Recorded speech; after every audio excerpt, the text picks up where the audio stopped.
gonna roll, we're gonna roll, we're gonna roll the Union. This is COPE Report for August 1971. This month on Side 1, important background information for trade union officials. AFL-CIO Secretary-Treasurer Lane Kirkland speaks on unions and black workers. The old tactic of dividing workers along racial lines goes back a long, long way in American history, and today it is back in force, this time with White House backing. And a special report on the Occupational Safety and Health Act of 1970 with Representative Dominic Daniels of New Jersey. The right to life, health, and safety is a necessary corollary to the right to bargain collectively and to have a minimum standard of living. And Steelworkers President I.W. Abel.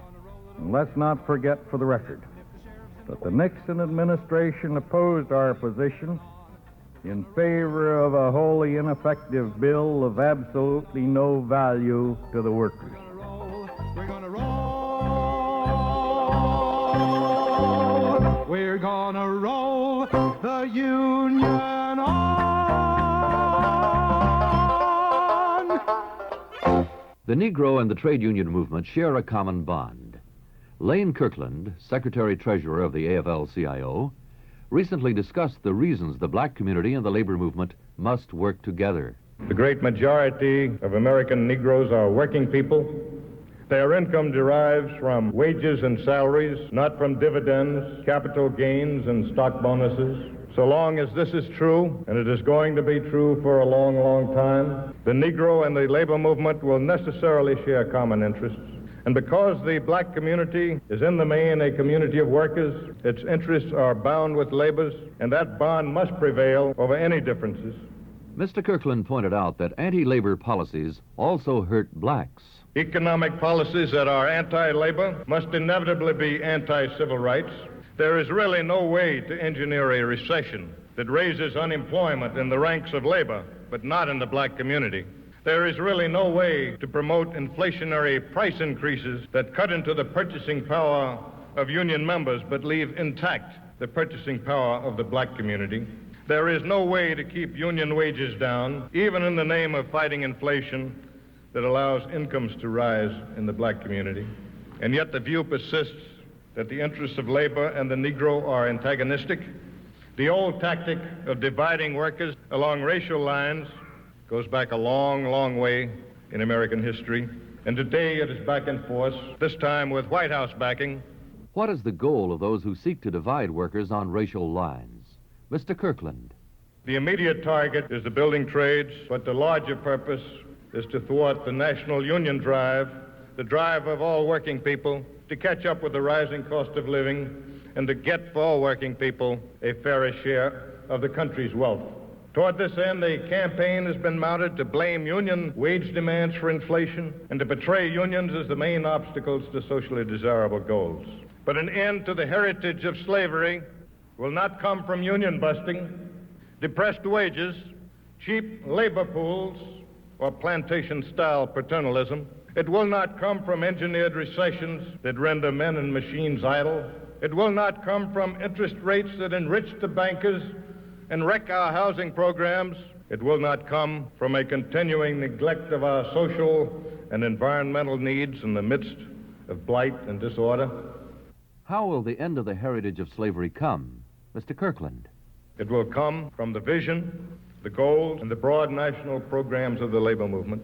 It will come from the economic and social policies advocated by labor that would put our resources where our intentions are, on the side of integration. Unions are important to black workers in many ways. Mr. Kirkland. A union means much more to a black worker than a chance to be integrated with white workers. For one thing, it means he will earn more money. A full-time, year-round Negro blue-collar worker earned 50% more if he was a union member than if he was not. This differential is greater than that between union and non-union workers generally. The black union member not only made more, but he worked more. 66% of all union members were employed full-time the year-round, as compared with only 51% of non-union workers. Better wages and job security are only part of the picture. Union won fringe benefits, group health programs, dental plans, credit unions, pension programs, and so forth, helped to stabilize the black worker and his family, giving them a position of dignity in the community. In summary, Mr. Kirkland said, Any way you turn it, the union card is still the best way out of poverty and into economic security and self-respect. Which side are you on? Which side are you on? Which side are you on? Which side are you on? safety on the job is one of the most important concerns of all workers. At a recent conference on the Occupational Safety and Health Act of 1970, I.W. Abel, president of the AFL-CIO Industrial Union Department, outlined the dimensions of the safety problem. The number of work-related accidents has been alarming, and still is alarming. The latest available figures show that 14,300 wage earners were killed in work-related accidents in the year 1969, and that another 3 million were disabled, the highest since 1951.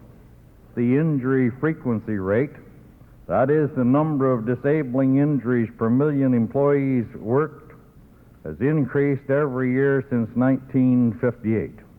And the number of such accidents will continue to go up unless we determine to put an end to this needless waste of human resources. The government only keeps records on accidents. The toll on workers from health hazards on the job is not kept in official records. President Abel. We're only now beginning to better understand the intangible dangers confronting our members where they are employed. These dangers contaminate the lungs, the skin, the nasal passage, the eyes, the ears, and the bodies of our people, and eventually doom them to a lingering illness or an early death. The job pollution, which brings on disease and ailments that shorten life, include dirt, oxides, chemicals, gases, noise, and fumes or smoke. The terrifying fact is that many of our members have been working in death traps, and many were not even aware of it. Several unions are making important progress in protecting the health of their members. President Abel talked about 3 of these programs. The rubber workers, whose members have particularly difficult working conditions, have created a safety and health department. And under the leadership of President Bomarito, I am sure that they are developing a most effective program. The textile workers are fighting the conditions which lead to serious lung disease because of the heavy concentration of lint in the air that their members and workers in that industry breathe. The oil, chemical, and atomic workers have sponsored a significant book about the bad working conditions which their members are subjected to in the field of chemicals, petroleum, and other plants and refineries. Mr. Abel's own union, the Steelworkers, made some startling discoveries about the health of its members. In the Steelworkers, we have started to take specific steps along these lines. We conducted, for example, an unprecedented mass health test just a year ago at a plant near the city of Pittsburgh. And almost 900 of our members took part in the tests in an effort to help identify and prevent possible occupational health hazards.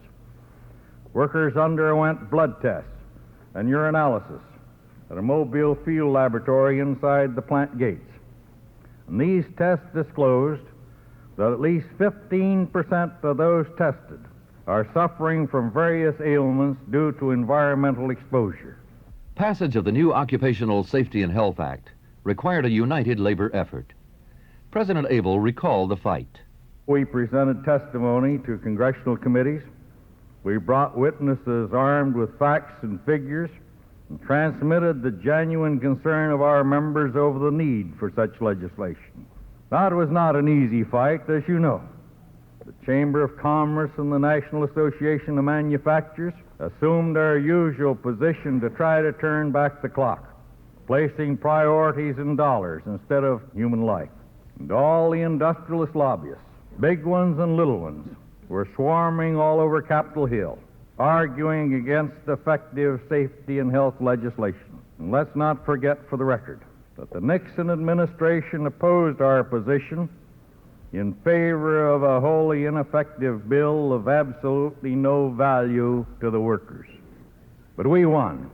President Abel has a quick answer for companies who say they can't meet the new safety standards without going out of business. We say to industry that smoke must not be equated with jobs. We say there does not have to be a trade-off of jobs, just as we say there must not be a trade-off of jobs to slow inflation. We're not going to pay any environmental blackmail. We're not going to succumb to threats that meeting safety and health standards will mean a loss of jobs. We say industry, with the help of government and labor, must eliminate the dirt and the danger. Safety and the health of people certainly come ahead of the hunger for profit. Which side are you on? Which side are you on? Which side are you on?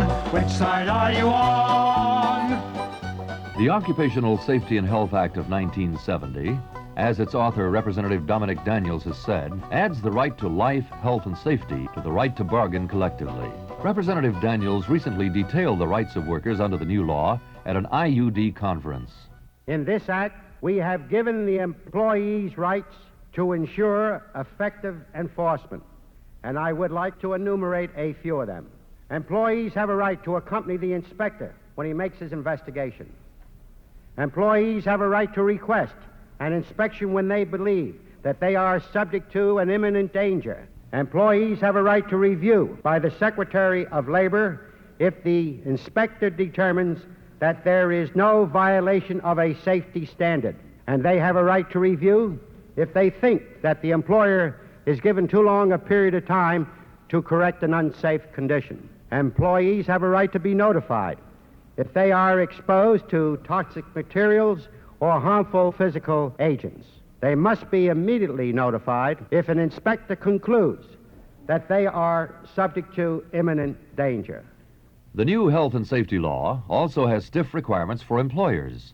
Representative Daniels. We also made more effective and meaningful the employer's responsibility. Most important, we required employers not only to comply with health and safety standards, but also to provide employment that is free from recognized hazards that are causing or are likely to cause death or serious physical injury. Representative Daniels also explained the role of the Secretary of Labor in administering the act. We made it easier and faster for the Secretary to issue safety and health rules, and we demanded in the law that these rules are to be effective ones, not just rules with which the employer can live without incurring extra costs. The standards are to protect the employee, not to permit the employer to go on operating as usual. The demand is affected by a very tight procedure for granting variations of tolerances, a procedure that makes the protection of the employee the dominant consideration. Safety standards have long been enforced by many unions, but today's health hazards led to new provisions in the act. Representative Daniels. The problem of industrial accident is at least fairly easy to understand and to grasp. You all understand the need and the reasons why we put guards on machines, for floors being free from slippery substances, and for fire precautions.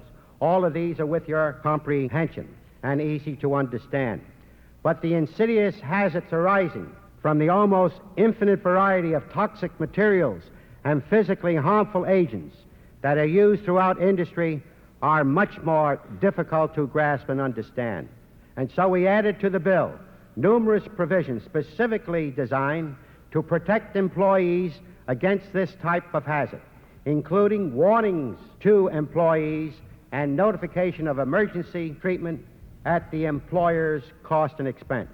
In addition, we required the Secretary of Health, Education, and Welfare to determine, on the basis of a request from either the employer or the employees, whether a particular substance is dangerous.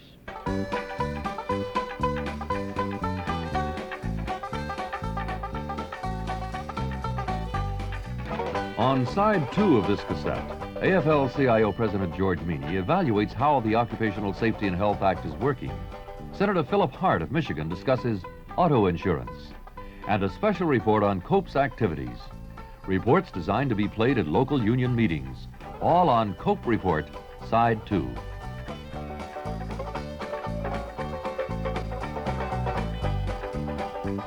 To win our our strike, get our demands, come and picket on the picket line. It's solidarity, we'll join hands on the picket line. On the line, on the line, on the picket line. We'll win our fight for the right on the picket line. Well, every union's helping out on the picket line. Across the country, north and south, on the picket line. On the line, on the line, on the picket line. We'll win our fight for the right on the picket line.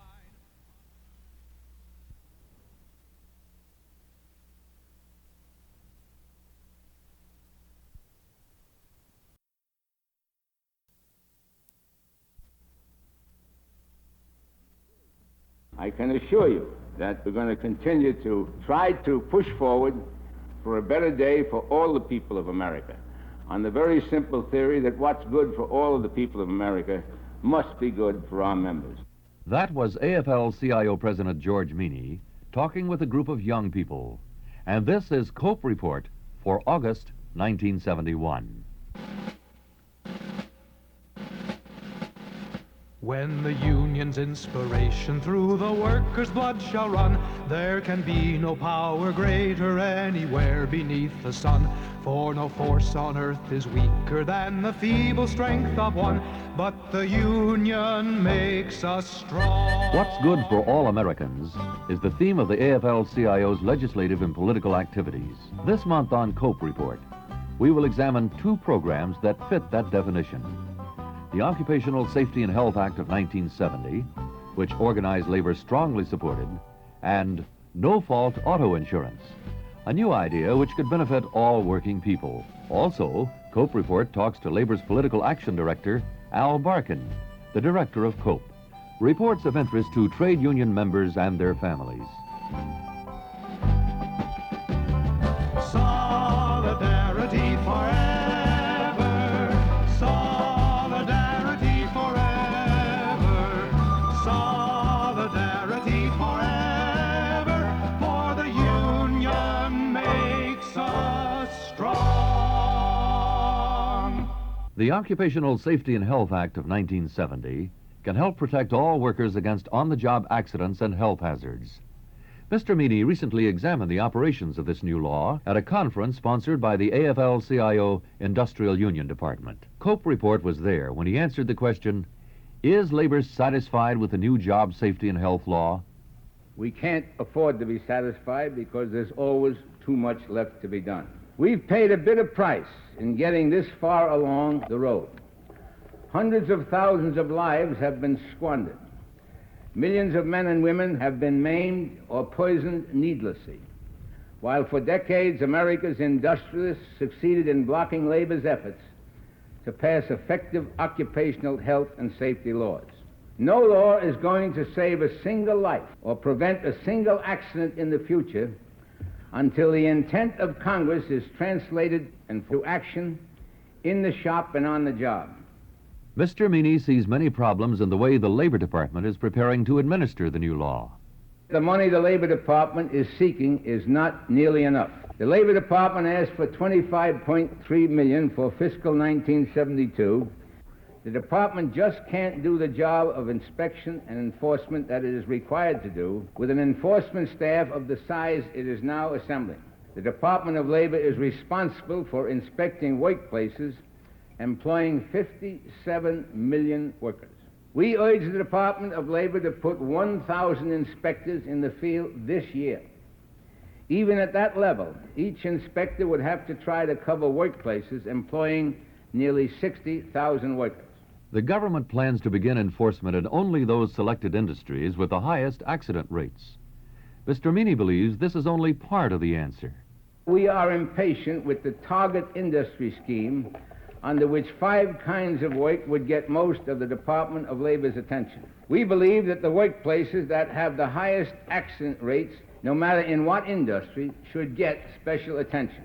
To approach the accident problem on a basis of industry-wide statistics is to put more emphasis on percentages than on pain. Of course we want full safety and health protection for the 1.5 million workers in the 5 industries the Labor Department has singled out. But we also want full protection for the 55.5 million workers in all the other industries covered by the Act. Health and safety standards will not be set for many industries until early next year. President Meany.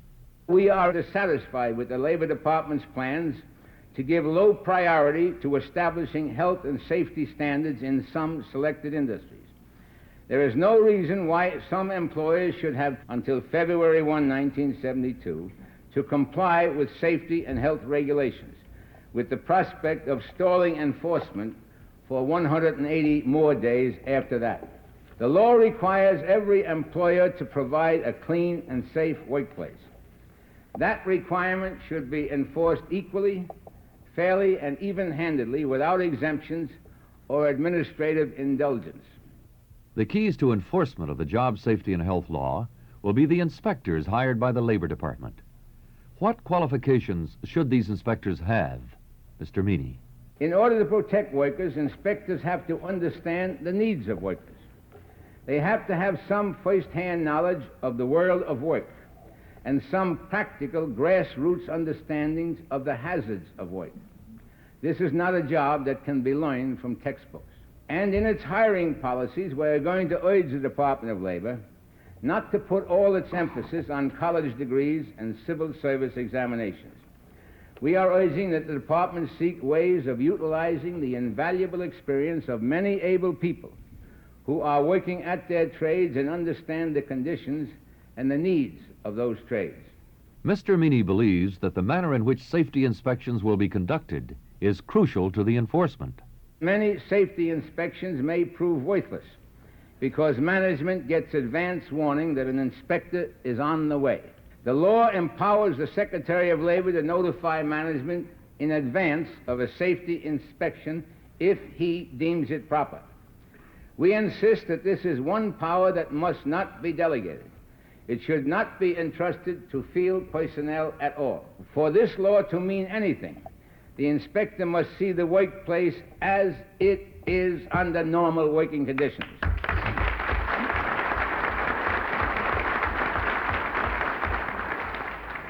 And that means, very frankly, that every inspection must come as a total surprise. As a matter of fact, we are unable to conceive of any case in which it would be proper for the Secretary to give an employer advance notice of an inspection. The Department of Health, Education, and Welfare also has delayed in meeting its responsibilities under the new law. What is Labor going to do to ensure effective enforcement of the job safety and health law by both agencies? President Meany. We're going to keep on pressing both HEW and the Labor Department to see that this law is implemented in every respect as Congress intended and as American workers deserve. But the ultimate responsibility lies on us here in Labor. This is our law, and we have to see to it that it works. In our hands is placed the power greater than their hoarded gold, greater than the might of millions magnified 1,000-fold. We can bring to birth a new world from the ashes of the old, for the Union makes us strong.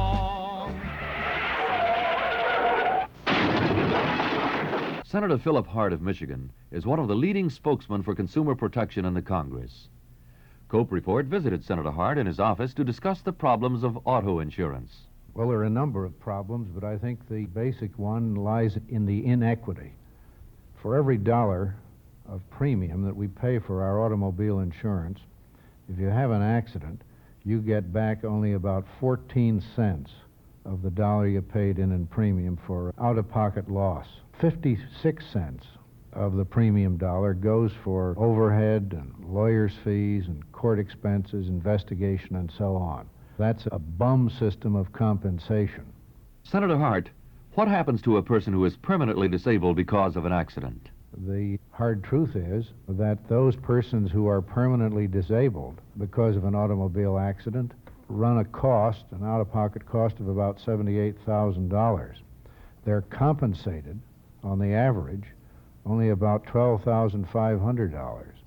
That's a wretched performance. We're not delivering of the benefits that could be made available without any increase in premium if we got away with this notion that automobile insurance is somehow or another a test of who was free from fault An automobile driver makes about 200 observations for every mile he drives, and he makes 20 decisions every mile he drives. Short of Solomon and the Lord himself, in most cases, nobody knows who was at fault and in what degree. Senator Hart has proposed a new automobile insurance system known as no-fault insurance. We ask him how it is different from the present system. What we have now is a system that attempts to pay people for injuries in automobile accidents depending on whether they were free of fault or not. Now, to make that decision, as I say, requires intense investigation, real litigation if the claim is substantial, and really it's a toss of the coin and a guess in most cases, even to figure out who was at fault. The improvement that no fault would produce is simply this. You would get for your premium dollar substantially all of your actual losses. The lawyers would get less, the court fees would be less, there would be fewer investigators, the overhead would be less, but the payment to the fellow who paid his premium dollar would be substantially greater. Senator Hart told Cope Report how no-fault insurance would work. Every automobile driver, as a condition to ownership of the car, purchase automobile insurance. Once he's paid that and he has an injury, then he's paid promptly his out-of-pocket costs for hospitals, doctors, rehabilitation, yes, and up to $30,000 for loss of income a year. Now, if you eliminate the litigation, if you make prompt payment of actually incurred expenses, you're delivering a system that makes good sense. Senator, besides no-fault insurance, which the AFL-CIO supports, what else can the consumer do to improve his car insurance? The consumer is at the moment handicapped until we change the law. Group automobile insurance should be available and available at a lower cost. Collective bargaining efforts to obtain automobile insurance coverage are all worthwhile, but in too many states, the law prohibits group automobile insurance. Consumers can literally shop to see if there are automobile insurance policies available to them, more tailored to their own situation, which would result in either better coverage for no greater cost or coverage for less cost, but that's a tough job. Senator, what are the advantages of no-fault insurance? One of the advantages to getting to a no-fault system is that it eliminates the terrible experience of being canceled out of your automobile insurance or being told that you're not going to be allowed to renew it. If a man has paid his premium and doesn't lose his driving license, then he's guaranteed this kind of coverage. That, I think, would be the most desirable of all consumer protection elements, and until we get to no fault, we're still going to be scrambling. Oh, the union is the place for me, the place for working men who want some time to sing and play and money they can spend on the line. Cope Director Al Barkin recently completed a series of meetings around the country with leaders of state and central bodies of the AFL-CIO. Cope Report asked him, what is the mood in the states and what the prospects look like for 1972? There's one word for the mood I found: upbeat. There is solid confidence that we can win in 1972. However, in every state we visited, we also found the realization that the opportunity for victory depends on doing everything possible now to clear the decks for 1972. We asked Mr. Barkin what must be done now. The primary responsibility now, as always, is registration. We can't let up for a moment on this responsibility. State AFL-CIOs should be preparing now for voter identification programs that will lead next year to the best registration record we've ever had. Those states that have conducted voter identification programs should be feeding central councils and locals the names of unregistered members so that they can be contacted now and registered now. Every hour spent on registration this year frees our COPE volunteers for 2 hours of other important political activity in next year's elections. Mr. Barkin, what impact will voter registration efforts have on the 1972 elections? Registration is the 1972 elections. I know in my bones that if we can hit 75 to 80% registration among our members and members of their families, we're going to win. But we're nowhere in the neighborhood of 75% right now. And that's why registration has got to be our number one job. If we do that one right, all other responsibilities, education, manpower, funding, get out the vote, are made easier. We win when we're registered, and we're going to win next year if we do the registration job beginning now.